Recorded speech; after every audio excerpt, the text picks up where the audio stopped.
Obrador.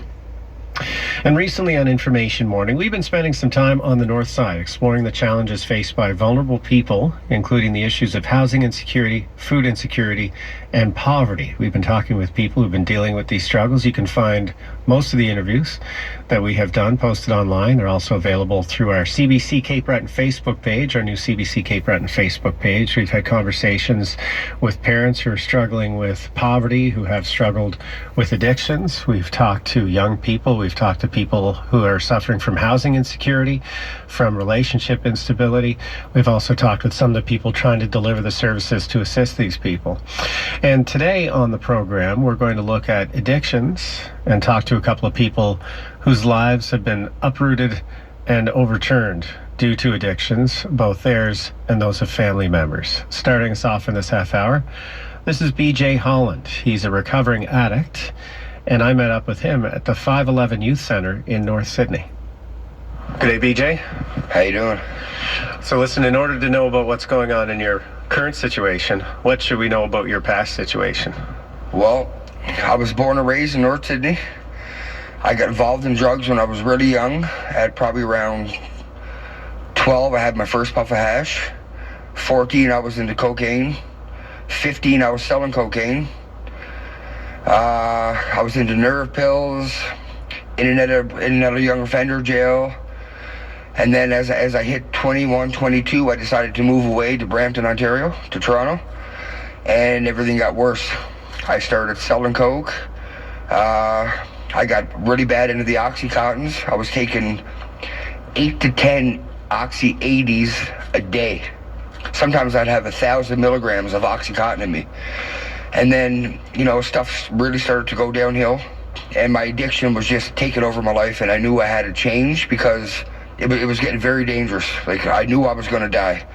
So my mother cut me off. She basically wrote me a death letter saying goodbye to me because I was so involved in drugs and the drug world. And that's what made me get sober, was that letter. So I withdrawed at home for 5 days. And then I went to the Brampton Mental Health and Civic Center, and they put me through their program for 12 days, and then they sent me off to LIVELIFE. I did that program for a few months, and then I did another program in Port Colborne for a few months. And then I came home, and I decided to make a change because when I was living here as a young kid, I did a lot of damage to this town. I probably ruined a lot of lives. I probably gave people their first drugs, and it eats me up sometimes. So I kind of want to just be the opposite person of what I was and what people knew who I was. And I'm trying my best with, I have a Facebook account that is for users, non-users, people that are ready to slip on their sobriety. They can come onto my site. It's called SOBERLIFE, Live Life. It's also on YouTube at SOBERLIFE, Live Life. And it's basically a support system for everybody and anybody. There's a lot of stuff I want to do. So as for what you're doing right now, yeah, what's the nature of the support you're offering online? Well, it's just a way for people to vent, and like people's parents are calling me saying my kid is sick.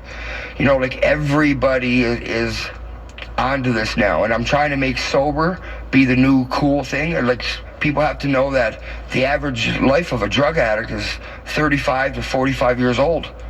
So how do you make your living now? Well, right now I'm not. I'm with my mother. I'm just helping people. Right? Like I'm hoping, see, I can't get a job around here. I ruined my name years and years and years ago, but I'm hoping that somebody now will maybe pick me up for like peer counseling or just something along the lines where I can continue to help and keep people off the path that I went on. And I see people struggle, and I just remember how hard I had it. It was so hard for me. Like, I almost died in my 20s, 30s, and just before I turned 40, right? Like, it scared the life out of me, right? Well, what was something you wish you had that might have taken you on a different road earlier? Where might we be failing the younger people who are that you're afraid are on that path now? Well, there's nothing here. North Sydney, City Mines, Florence, Bador, all this side of the water from Sydney has nothing.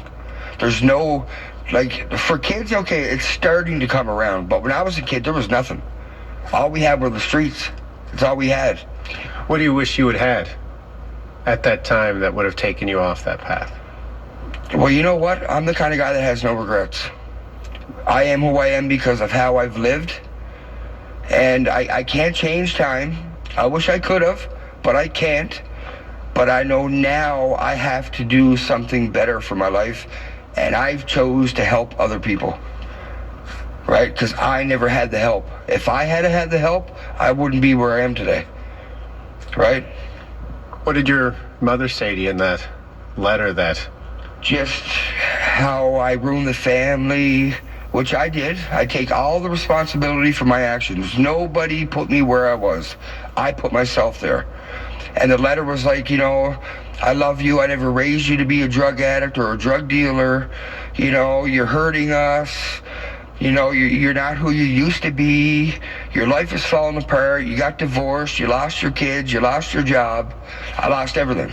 I'm 40 years old with nothing because of my drug use. Right? And that sucks. You know, like I wish I could go around here and get a job, but I just can't because they just remember the old BJ. Right? Some people think people never change. I'm a proof of it that we do. Right? And I fought for my life for the past year and a half, and I finally got it back. And I'm not letting it go again. Good luck to you then. Thank you very much.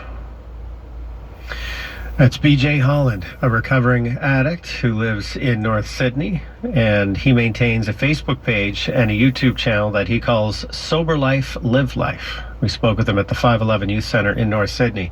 As part of a series of conversations we've been having in the North Side, we spent a day each in